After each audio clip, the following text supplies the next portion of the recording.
السلام علیکم ورحمۃ اللہ وبرکاتہ۔ بریانی آج بھی نہیں بکی تھی، میرا دل ڈوب رہا تھا۔ دکان والے کو پورے 20,000 دینے تھے، 5 دن سے یہی ہو رہا تھا۔ میں آج بھی بریانی لے کر مزار کی طرف چلا آیا۔ وہاں بیٹھے ہوئے غریب لوگوں کو کھانا بانٹ کر میں نے خلوص سے دل سے خدا کو پکارا۔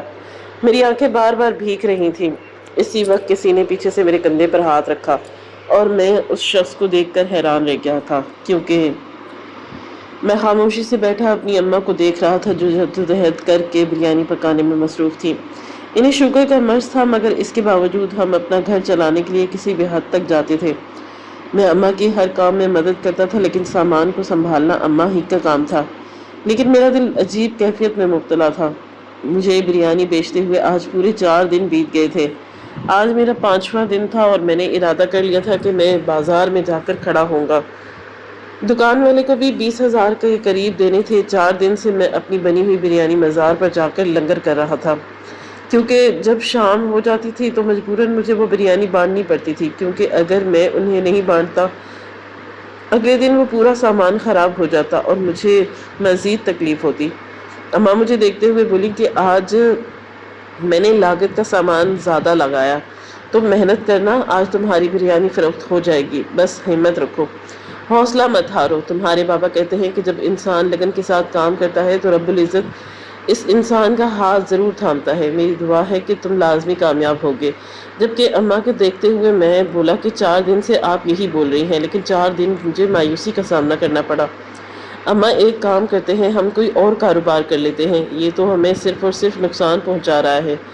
مجھے سمجھ نہیں آ رہی تھی کہ پورے 4 دن بیت گئے لیکن کوئی آدھا کلو بریانی بھی خریدنے کو تیار نہیں، اور ہم اتنا بڑا بھگونا بنا کر لے جاتے ہیں۔ مجھے لگ رہا تھا کہ تو گڑبڑ ہے، جبکہ میری اماں بولی کہ یہی بات مجھے سمجھ نہیں آ رہی، لوگ ٹیسٹ کریں گے تبھی تو معلوم ہوگا کہ بریانی کیسی بنی ہے، اس کا ذائقہ کیا ہے۔ مگر تم حوصلہ کرو، آج اور بریانی بیچ کر دیکھ لو، اگر نتیجہ 0 نکلا تو پھر ہم کچھ سوچیں گے۔ اماں کی بات سن کر میں پریشانی سے بولا کہ آپ کی بات ٹھیک ہے، لیکن اماں اب نتیجہ اگر 0 نکلا تو بہت بڑی پریشانی کا سامنا کرنا پڑے گا، کیونکہ دکاندار کو پیسے ادا کرنے ہیں۔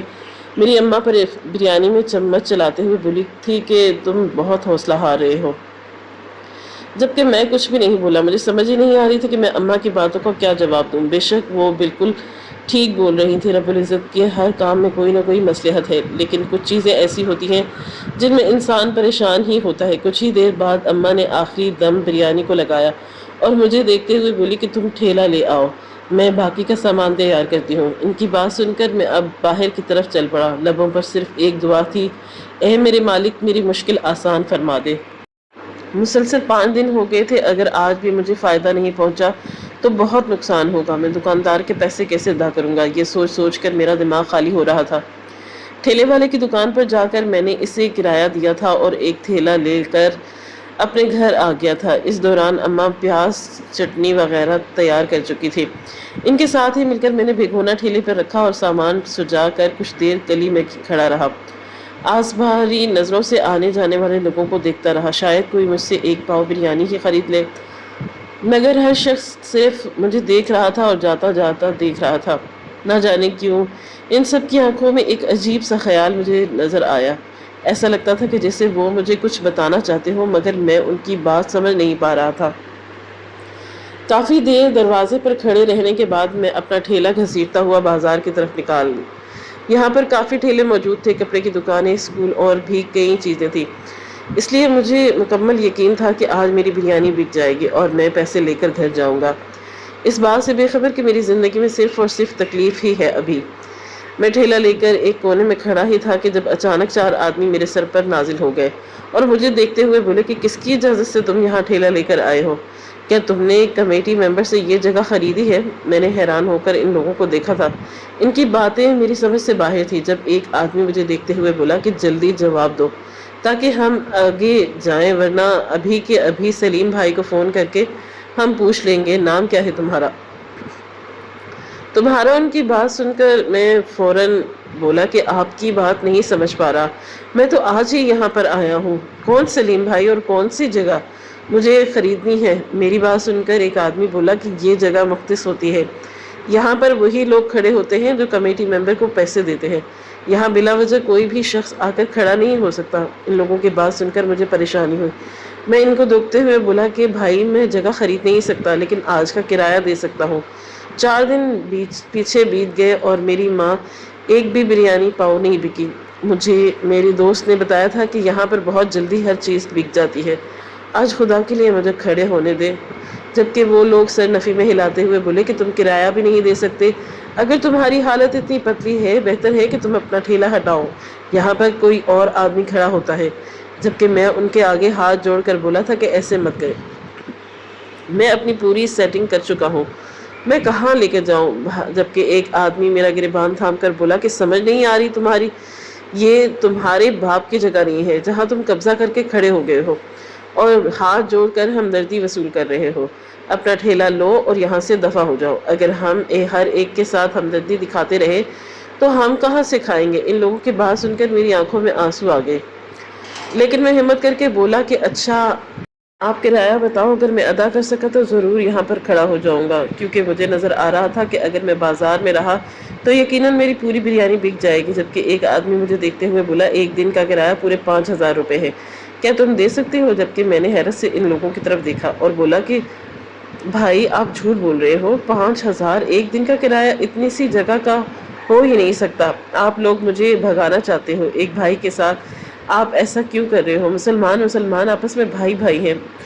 خدارا مجھے بات ابھی میں مکمل بھی نہیں ہوئی تھی کہ اس سے پہلے ہی ان لوگوں نے مجھ سے طاقتور آدمی میرے قریب آیا اور مجھے زور سے دھکیلتے ہوئے بولا کہ یہاں سے اپنا سامان اٹھاؤ اور جاؤ، ورنہ ابھی کے ابھی تمہاری بریانی ہم نیچے پھینک دیں گے۔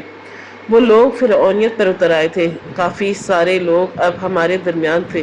میں چپ چاپ ٹھیلے کے ساتھ لگائے ہوئے پتھر پھٹاتے ہوئے، میں بہت شریف آدمی تھا۔ جب سے میرے باپ کا انتقال ہوا تھا میں نے سب سے لڑنا جھگڑنا چھوڑ دیا تھا۔ کسی سے بات کرنے سے پہلے بھی میں کئی دفعہ گھبراتا تھا۔ میرے بابا جب حیات تھے ہمیں کسی چیز کی پریشانی نہیں تھی، ان کی سرکاری نوکری تھی جس سے ہمارا گزر بسر ہو رہا تھا، مگر جب سے وہ اس دنیا سے رخصت ہوئے تھے ہماری پریشانیاں بڑھ رہی تھی۔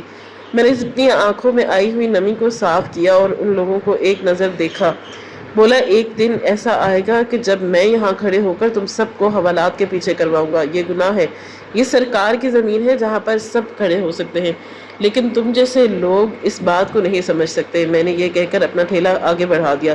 بلا وجہ کھڑے ہو کر میں مزید ضلالت نہیں کر سکتا تھا۔ مجھے اب بالکل سمجھ نہیں آ رہی تھی کہ کہاں جاؤں۔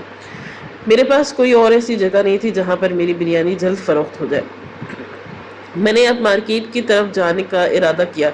لوگ شاپنگ کر کے یقیناً کچھ نہ کچھ کھاتے ہیں، لیکن اب بھی مجھے ٹینشن ہو رہی تھی کہ کہیں مجھے وہاں سے بھی بھگا نہ دیا جائے۔ مگر خدا کا شکر جب میں نے وہاں ٹھیلا وغیرہ سیٹ کیا تو کوئی بھی شخص میرے قریب نہیں آیا۔ میں دل ہی دل میں بس اللہ کے نام کی تسبیح پڑھتا رہا اور اللہ سے دعا کر رہا تھا کہ اے میرے مالک مجھ پر بھی اپنی نظر و کرم کر دے۔ تو ہر غریب کی مدد کرے گا، تو اپنے ہر بندے کو کھانا عطا کرے گا، کسی بھی شخص کو بھوکا نہیں سلائے گا۔ اے میرے مالک تو میری مدد فرما، میں اپنی مریض ماں کو تکلیف نہیں دینا چاہتا، میں تیرے آگے ہاتھ جوڑتا ہوں، تجھ سے بھیک مانگتا ہوں۔ مگر وقت بیت رہا تھا لیکن کوئی بھی میرے قریب نہیں آ رہا تھا۔ دوسرے دکاندار کو دیکھ کر میں نے بھی آواز لگانا شروع کر دی۔ یہ کرتے ہوئے مجھے شرم بھی آ رہی تھی کیونکہ میں FSC پاس طالبہ تھا، لیکن کیا کرتا، مجبوری انسان کو کچھ بھی کرنے پر مجبور کر دیتی ہے۔ کافی دیر گزر جانے کے بعد جب کوئی نہیں آیا تو میں ایک بار پھر اپنا ٹھیلا لے کر آگے بڑھا تھا۔ کیا پتہ شروعات میں لوگ میری چیز پسند نہ کر رہے ہوں، مگر جب درمیان میں لگاؤں گا تو شاید کوئی خرید لے۔ لیکن نہ جانے کیوں میری زندگی میں عجیب وبال آ گیا، کوئی مجھ سے ایک پاؤ بریانی بھی نہیں لے رہا تھا۔ دوپہر کے 3 بج گئے جبکہ میں دوپہر 11 بجے سے گھر سے نکلا ہوا تھا، لیکن میری بریانی بالکل بھی نہیں بکی۔ مجھے اب بہت رونا آ رہا تھا۔ ایک وقت بعد میری آنکھوں سے آنسو بہنا شروع ہو گئے۔ میں نے تڑپ کر آسمان کی طرف دیکھا اور اللہ کو پکارتے ہوئے بولا کہ اے میرے مالک میرے ساتھ ایسا کیوں ہو رہا ہے؟ کوئی تم مجھ سے بریانی لے لے اور صرف ایک پاؤ لے لے۔ جب تک میری بریانی کا ذائقہ لوگوں کی زبان تک نہیں پہنچے گا لوگوں کو کیسے پتا چلے گا کہ میں بھی عمدہ بریانی بناتا ہوں۔ وقت اور تیزی سے گزرا تھا اور شام کے 5 بج گئے۔ میں نے چاول کا ایک ایک دانہ بھی اپنے حلق میں نہیں اتارا۔ مجھے اتنی تکلیف ہو رہی تھی کہ جس کی کوئی حد نہیں۔ میں مسلسل رو رہا تھا اور اپنا آپ سنبھالنے کی آوازیں لگا رہا تھا لیکن کوئی بھی شخص میرے ٹھیلے پر نہیں آ رہا تھا۔ تھک ہار کر میں اب زمین پر بیٹھ گیا اور اندر ہی اندر اپنے رب سے دعا مانگ رہا تھا کہ اے میرے مالک، اتنی آزمائش مجھ پر نہیں ڈال۔ میں یتیم ہوں تو یتیموں کے کام سنبھال لیتا ہے، پھر میرے ساتھ ایسا کیوں ہو رہا ہے؟ میں نے ایک ایسی کون سی خطا کی جو لوگ مجھ سے کچھ خریدنا ہی نہیں چاہتے؟ حالانکہ میرے برابر موجود اسٹال کافی بہترین چل رہا تھا۔ زیادہ تر لوگ گول گپے، شربت، اس کے علاوہ اور بھی اشیاء بیچ رہے تھے، لیکن بریانی والا صرف میں تھا۔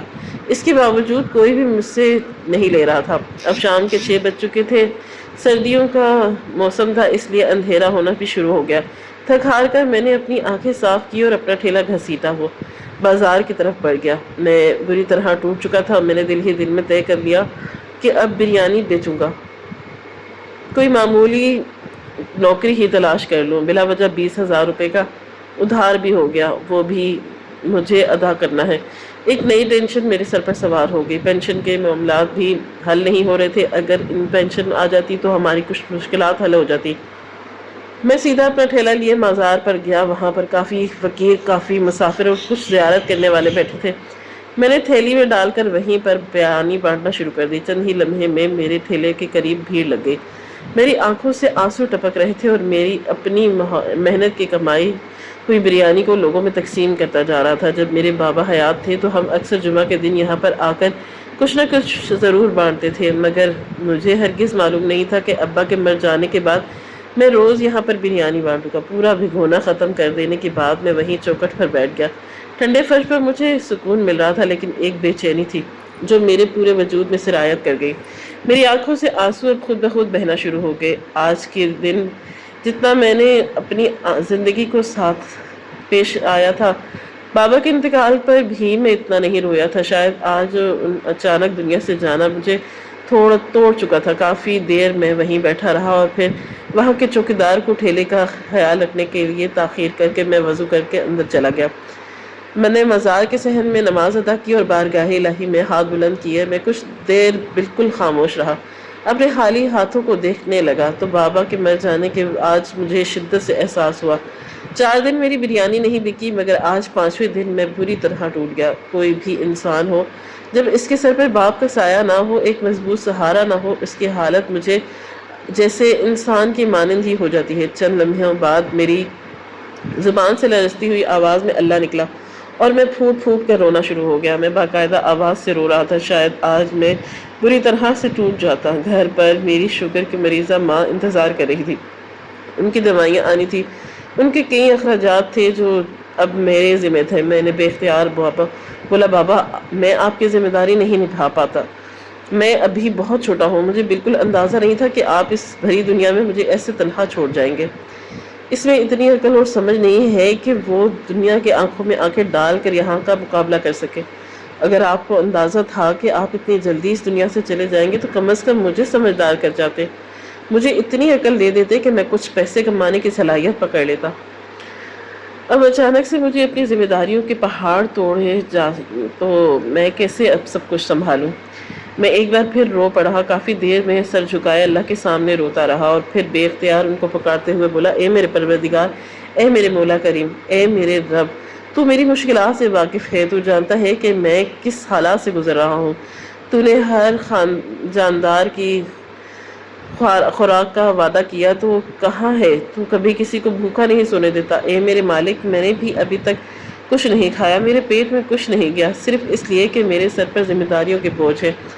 مجھے اب دکاندار کو 20,000 روپے دینے ہیں، گھر میں راشن ڈالنا ہے، اماں کی دوائیاں لانی ہے، بجلی کا بل بھرنا ہے، گیس کا بل ادا کرنا ہے۔ میں یہ سب کیسے کروں گا؟ اگر میری بریانی کو کوئی خریدے گا نہیں تو میں کس طرح آگے بڑھوں گا؟ میرے پاس زیادہ تعلیم بھی نہیں ہے۔ اگر تجھے میرے باپ کو مجھ سے چھیننا تھا تو کم از کم مجھے اتنا بڑا تو ہونے دیتا کہ میں دنیا کو سمجھ لیتا۔ اے میرے مالک، میری مشکلات کو آسان کر دے۔ میں اب تھک چکا ہوں، میں تجھ سے شکوہ نہیں کر رہا ہوں، میں صرف التجا کر رہا ہوں کہ تو آسانی پیدا کر دے۔ یہ کہہ کر میں خاموش ہو گیا اور وہاں موجود ہستی پر فاتحہ پڑھ کر اپنے چہرے پر ہاتھ پھیر کر کھڑا ہو گیا۔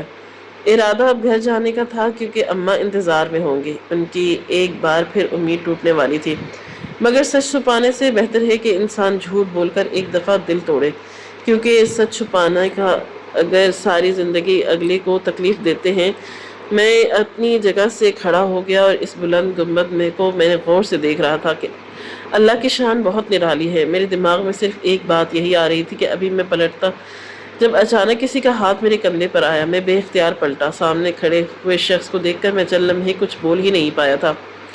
میں کچھ کہتا اس سے پہلے ہی وہ بولے کہ کل صبح 8 بجے تم اس جگہ آ جانا، تمہاری ہر مشکلات حل ہو جائیں گی، بابا کے پینشن کا مسئلہ بھی حل ہو جائے گا اور تمہاری نوکری بھی لگ جائے گی، پڑھائی بھی ساتھ ساتھ کرتے رہنا، امی کا خیال رکھو۔ اور یہاں یہ کہتے ہی انہوں نے اپنی جیب سے ایک لفافہ نکالا اور میری طرف بڑھاتے ہوئے بولے کہ دکاندار پر اس ادھار والے پس کر دینا، جاتے ہوئے اماں کے لیے دوائیاں لے جانا، اور خبردار جو میرا نام گھر جا کر لیا، میری بات سمجھ لو۔ جبکہ میں کچھ کہتا اس سے پہلے ہی وہ بولے میں جا رہا ہوں، کل جب تم آؤ گے ہم تبھی ملاقات کر کے ہر معاملات سیٹ کر لیں گے، تمہاری تنخواہ اتنی ضرور کر دوں گا کہ تمہاری ہر مشکل حل ہو جائے۔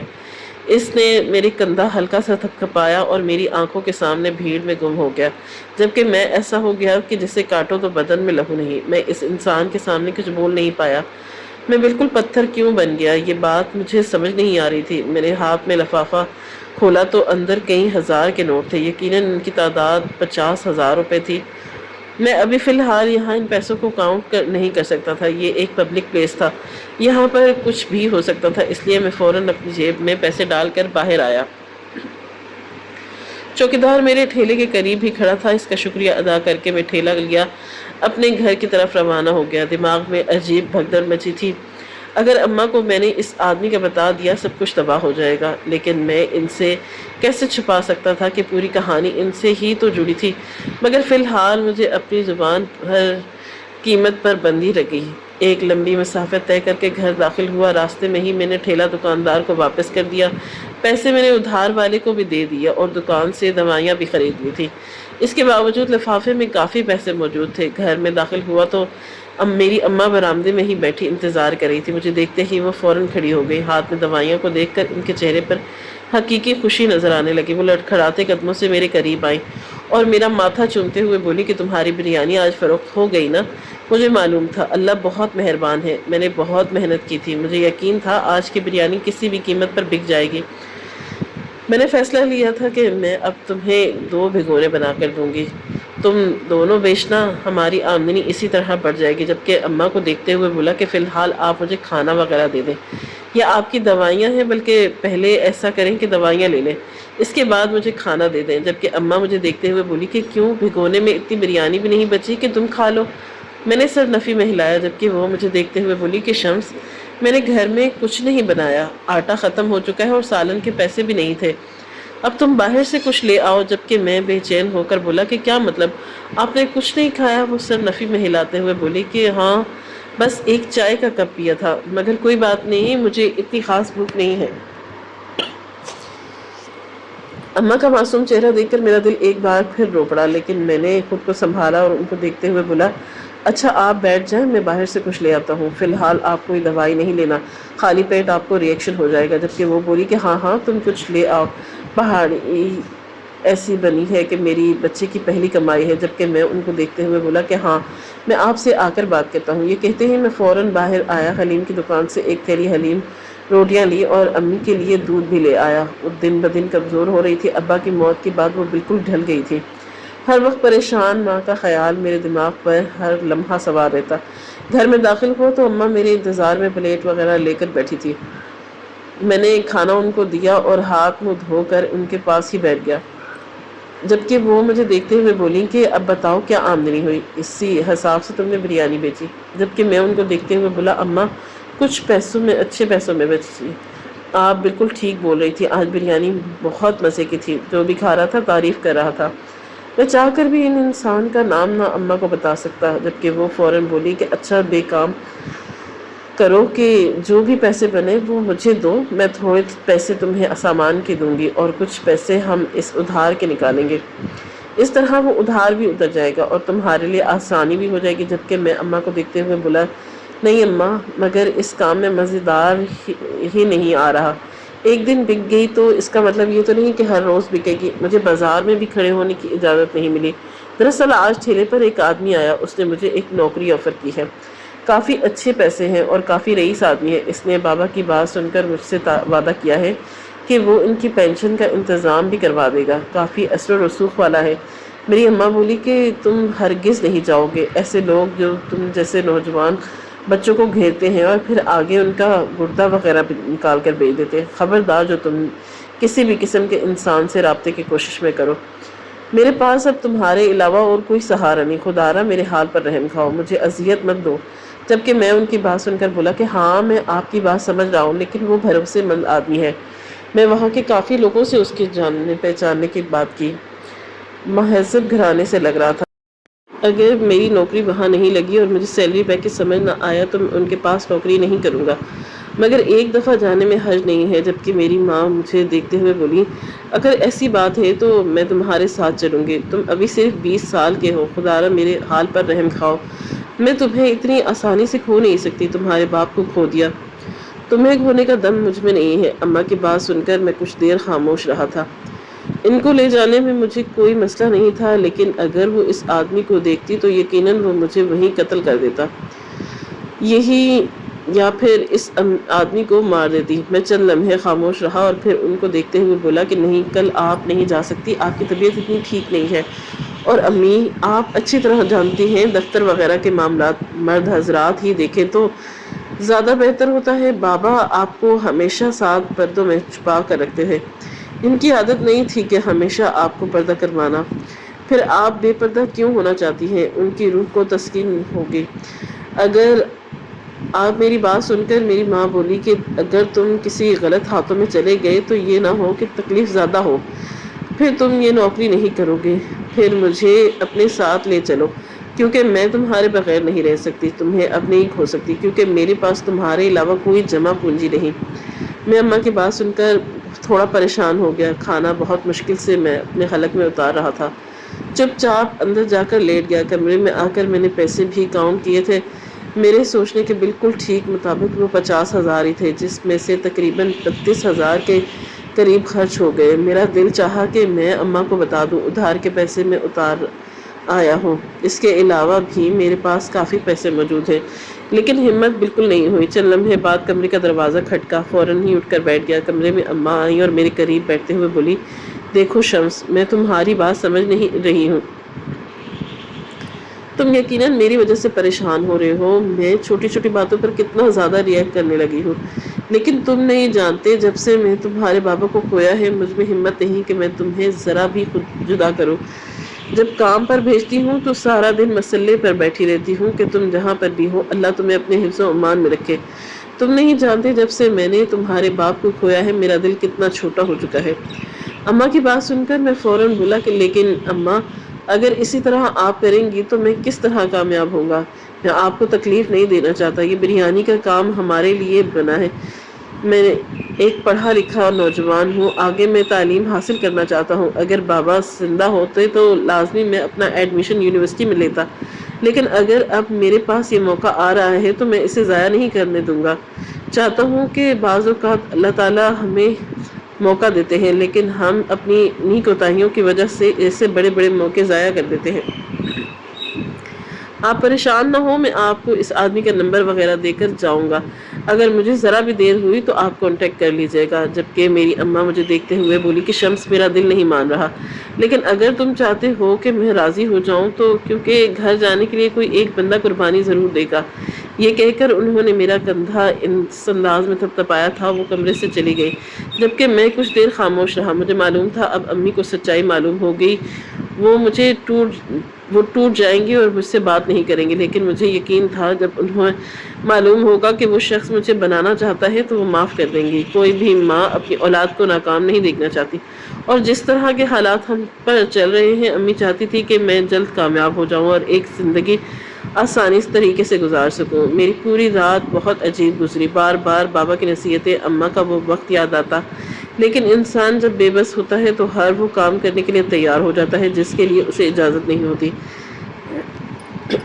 اگلی صبح کا سورج پوری آب و تاب سے روشن ہوا۔ فجر کے اذان پر میری آنکھ کھلی تھی اور نماز وغیرہ ادا کر کے میں تھوڑی دیر مزید سو گیا تاکہ جب میں ان کے پاس جاؤں تو آرام سے انٹرویو دے سکوں۔ مجھے امی نے صبح 9 بجے جگایا، جلدی تیار ہوا، آج میں نے پینٹ شرٹ کا انتخاب کیا کیونکہ جس انسان کے پاس میں جا رہا تھا وہ بہت امیر شخصیت کا تھا۔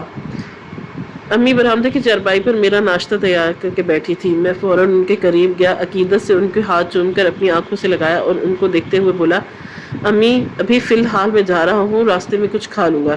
جبکہ وہ بولی کہ اتنے پیسے ضائع مت کرو، ہمیں کرایہ بھی دینا ہے اور تم نے مجھے جو پیسے کمائے تھے وہ نہیں دیے۔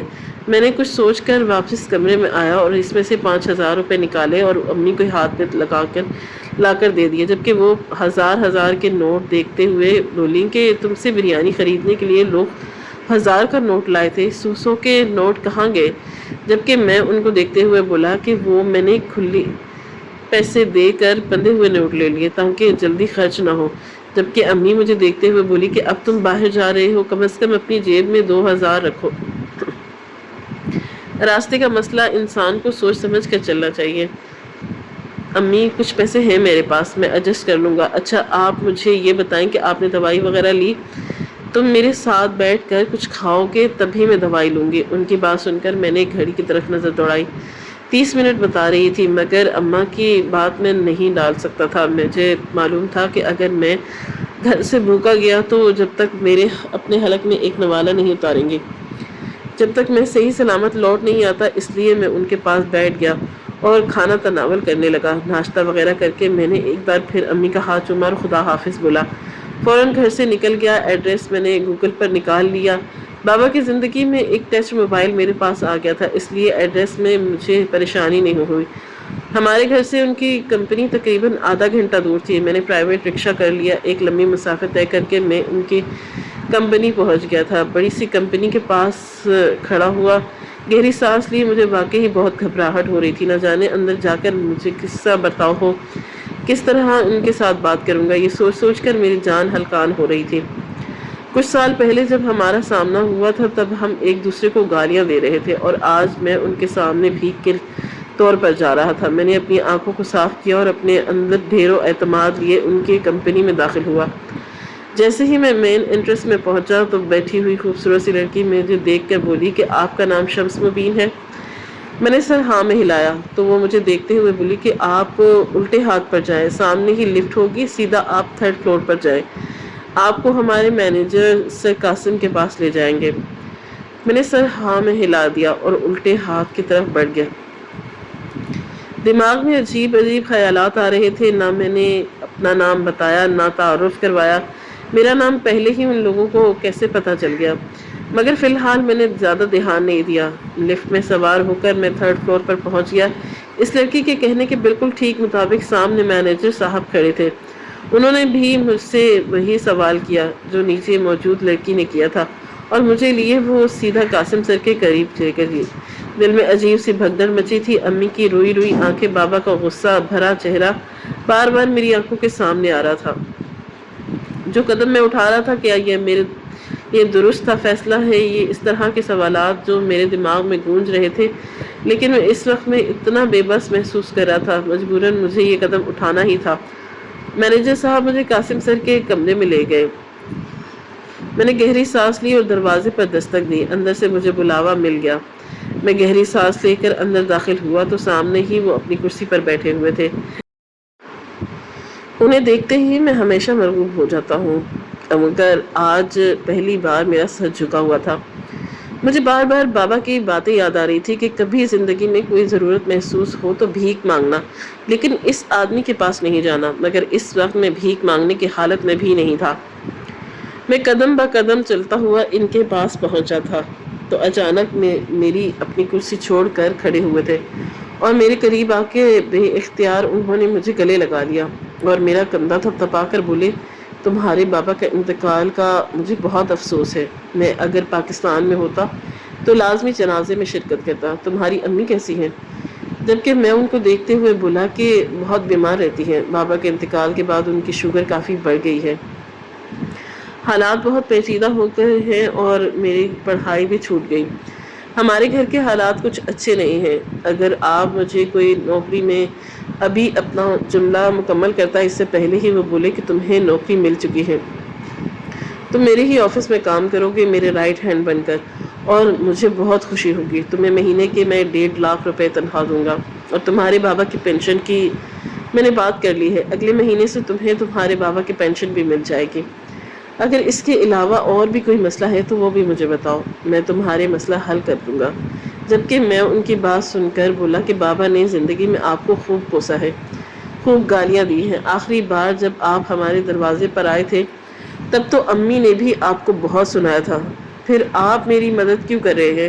اگر امی کو پتہ چلا تو وہ بہت خفا ہوں گے کہ آپ مجھے کسی اور جگہ پر نوکری نہیں دے سکتے. جبکہ وہ مجھے دیکھتے ہوئے بولے, میں تمہیں نوکری کہیں بھی دلا سکتا ہوں, لیکن جو سہولت تمہیں میں خود دوں گا وہ کوئی اور نہیں دے سکتا.